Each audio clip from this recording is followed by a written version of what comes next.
Hello అండి, అందరికీ నమస్తే. ఇప్పుడు సింపుల్గా ఎగ్ కర్రీ ఎలాగ చేసుకోవాలో చూద్దాము. ఉల్లిపాయ, టమోటా, పచ్చిమిరపకాయ కోసుకొని సన్నగా తగినంత నూనె పోసుకున్న తర్వాత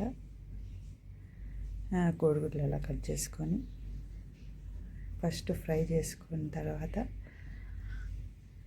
కొద్దిగా ఉప్పు, పసుపు, కారం వేసుకోవాలి. నేను ఫస్ట్ మర్చిపోయాను.